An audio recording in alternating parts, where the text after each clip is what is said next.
Para efeito de curiosidade, assim, né? Porque a gente esteve na NRF, foi a primeira vez que a gente participou da NRF. Precisa ir junto com a gente da GV, hein? Aí, Júnior. NRF Light. Não, vai ser um prazer. A gente até cogitou, né? Esse ano, participar junto com a FGV. O ano passado foi um pouco mais corrido. Esse ano, né?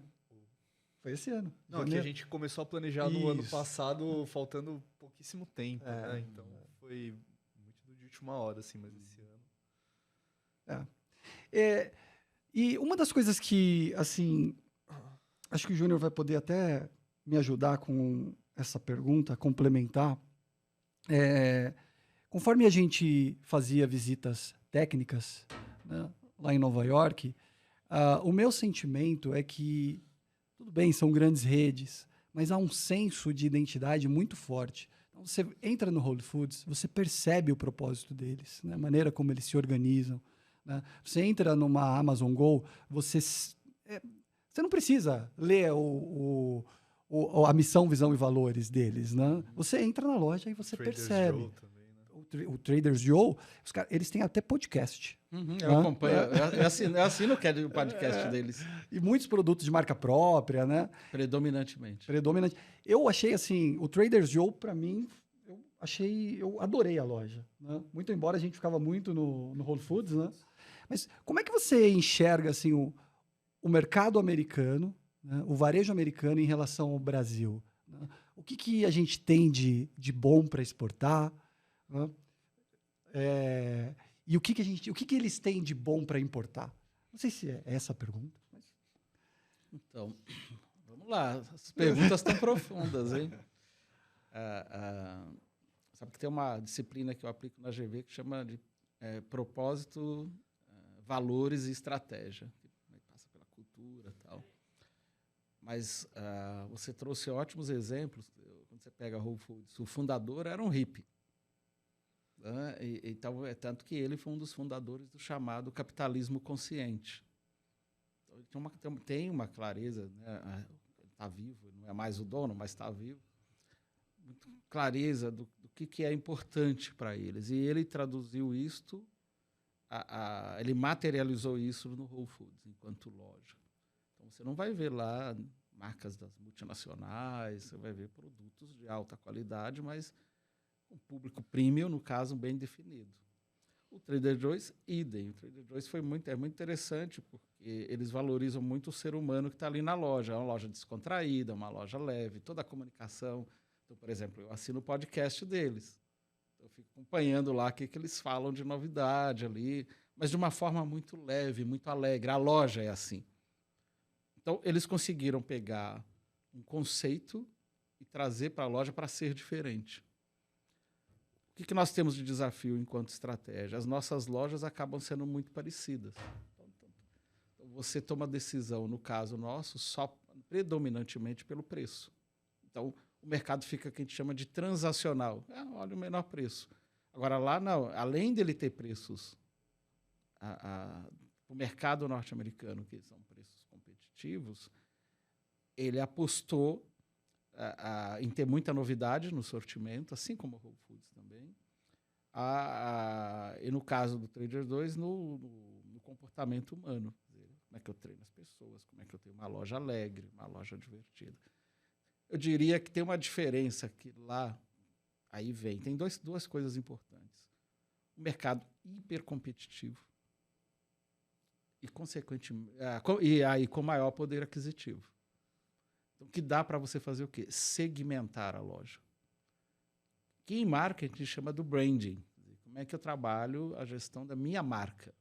Então, a marca, quando eu penso numa marca, ela tem atributos tangíveis e tem atributos intangíveis. Então, os intangíveis está ligado muito à emoção. Então, quando o Trader Joe's, por exemplo, trabalha a questão da loja alegre, de como o profissional da loja atende, etc., ele está pondo ali o ser humano no centro e fala assim, aqui eu vou ter algo diferenciado. Só que não é só a aparência, né? Porque eu posso copiar a aparência. Por detrás disso tem um propósito claro, valores, programas de desenvolvimento das pessoas, de como elas têm que desenvolvimento humano de como tem que atuar. Quando você vai para o Whole Foods, não é nada diferente, mas com outras peculiaridades, mas também tem uma clareza de ter assim, aqui, quando eu estou falando em saúde, eu estou falando em bem-estar. Então, a minha seleção de produtos reflete isso. Eu estou preparando para uma turma, estava preparando esse fim de semana uma aula para amanhã, eu falo o sortimento, estava falando em cima dos P's do marketing, estava preparando essa aula, assim, o sortimento é a sua identidade. De alguma forma, revela o que eu quero ser para quem. Qual a importância que eu dou para a categoria, como é que eu vou atrair os clientes, que categoria vai ter um papel de destino, de eu ser autoridade. Então, isso vai formando a minha imagem. E isso não é só falar de preço. Se eu falar assim, quem é meu público-alvo, quem que eu quero atender. Então, quando eu consigo ter clareza desse público e fazer, eu vou chegar lá. No Brasil, nós temos diferença, assim, economicamente é viável fazer tanta segmentação? Nós não estamos aprendendo. Mas tem desafios, porque a nossa desigualdade social faz com que, para esses públicos que você citou, particularmente, eu tenho uma quantidade de pessoas, dependendo da região geográfica, muito pequena. Então, isso é algo que nos limita nessa condução. Mas agora, retomando uma frase nesse autor do atacarejo, a gente começa a ter que olhar para isso. Quer dizer, qual o meu propósito? O que eu quero atender? Eu quero dar acesso às pessoas a produtos de uma maneira mais econômica. Tá bom, vou para atacarejo. Eu quero oferecer um serviço premium que tenha essas características. Tá bom, vai no Superville. Né? Então, eu vou definindo e vou trabalhando essas características do que eu quero ser para quem. Então, aí, para mim, isso faz a diferença. Quer dizer, tamanho do mercado que eu tenho, que viabiliza economicamente o negócio. Porque não adianta eu falar algo e depois eu desenhar a partir de um propósito, desenhar a estratégia, porque estratégia é o como. Então, assim, o que eu quero ser, eu me posiciono. Como eu vou chegar lá? Aí é a estratégia. Por onde vai passar essa estratégia? Primeiro, passa por valores. O que é importante para nós? Que valores que nós temos, por exemplo, a saúde é um valor central para o Whole Foods. Como para o Trader Joe, a loja ser divertida, alegre, é um valor. Estou citando qualquer um que está vindo aqui na cabeça. Mas eu defino isto e ele orienta as decisões. E todo mundo pratica isto. Então, de ponta a ponta, eu vou ver o comprador sendo orientado, ou a compradora, na hora que está escolhendo o que vai colocar na loja, ele tem uma orientação, ele tem uma direção. Na hora que a equipe de comunicação vai trabalhar, vai ter a mesma direção. Assim, eu sei o que eu faço, guiado por essa visão mais geral, que é o meu propósito, minha visão, minha missão, meus valores. Aqui. É um guia, guias orientadores, que orienta todo mundo. Então, quando quem está no dia a dia, e para descentralizar, amarrando com o tema anterior, eu descentralizo na hora que eu construo esses guias, né, que está no propósito, na visão, na missão e nos valores. Porque depois quem está operando vai fazer bem. O que acontece? Essa construção de propósito, visão e valores, por vezes sai da cabeça de alguém, mas a pessoa que está lá na loja ou está na área de compras não entende. Ela não consegue operacionalizar a ideia. Então aquilo vira um quadro bonito na parede que não tem valor nenhum. Porque as pessoas não traduzem aquilo em ação. Se eu falo que eu vou respeitar o ser humano e vejo um horário usando os dados, assim, nossa, como é que eu posso fazer diferente para esse ser humano que tem mais desafio de carregar uma sacola? Eu vou atendê-lo melhor, isso pode ser um valor. Não necessariamente declarado, mas é um valor intrínseco, está dentro da pessoa, porque ela tem que ter essa sensibilidade. Uhum. Eu olhei para o dado, o que eu posso fazer diferente para esse grupo de pessoas? Eu posso fazer isso. É um valor associado a um respeito. Então, eu posso ter respeito de diferentes formas. E o dado pode ajudar, que foi o exemplo que você trouxe, como o dado ajuda no desempenho. Então, eu olho para isto. Então, o que nós temos que aprender, que o mercado norte-americano faz bem, eles são uma referência em marketing, né? Então, marketing é como é que eu vou atender as necessidades humanas da melhor forma, quais são as lacunas que eu posso atuar. Então, aí ele cria a identidade da marca dele. Então, o Whole Foods tem uma identidade, como se fosse um ser humano, né? Se pegar o DNA deles, tem lá algumas características que você mapeia isso e eles praticam.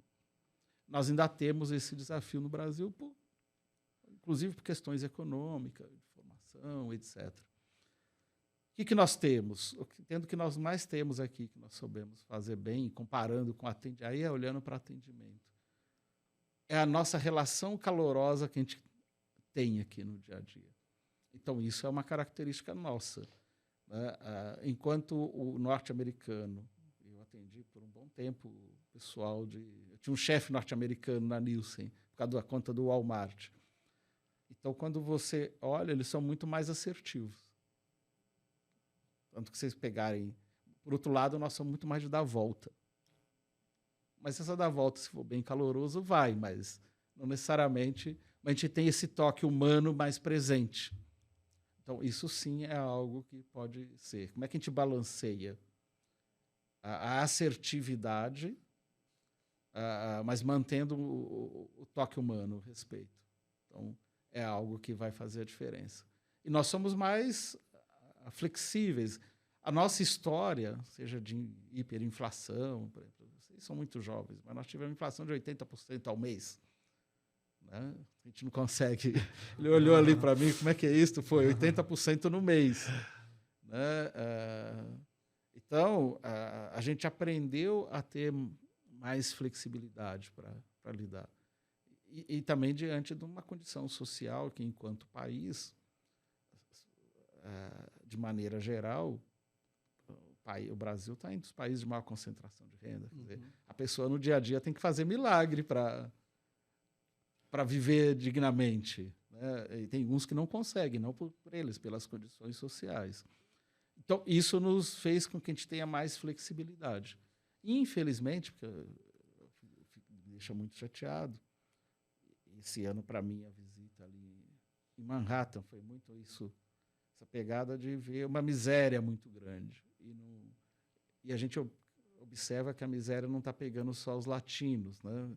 Quer dizer, os Estados Unidos, a Europa também, mas os Estados Unidos sofreu muito com a crise de 2008 e a pandemia piorou tudo isto. Né? Então, a crise imobiliária de 2008 impactou e o mais recente também aí a pandemia. Tanto que algumas lojas a gente ia, que para mim foi muito impactante, você ia numa loja de uma drugstores como CVS, Walgreens, na prateleira tinha chave para shampoo, para desodorante, para coisas básicas. Então, para você pegar o produto lá na prateleira, tinha que apertar um botão, uma campainha. Imagina você, cliente que está lá diante da prateleira. Eu quero só um shampoo, quero só um desodorante, dependendo do preço, ou algum medicamento. Alguns estava bem estratégico. Assim. Eu tinha que apertar um botão, isso caía numa central, e a central falando assim, olha, vá no corredor tal. Né? O atendimento ao cliente, vai no corredor tal, estão precisando de você. Para que a pessoa fazia? Destravava para o consumidor pegar o produto na prateleira. Então, isso mostra o momento que, globalmente, a gente está vivendo, mas que está bem desafiador para os norte-americanos, europeus. A inflação, que eles não estão acostumados, social, né? Que eles não estão. Sabe que eu ouvi nós trouxemos até para o Brasil a Kate, que é uma londrina, né?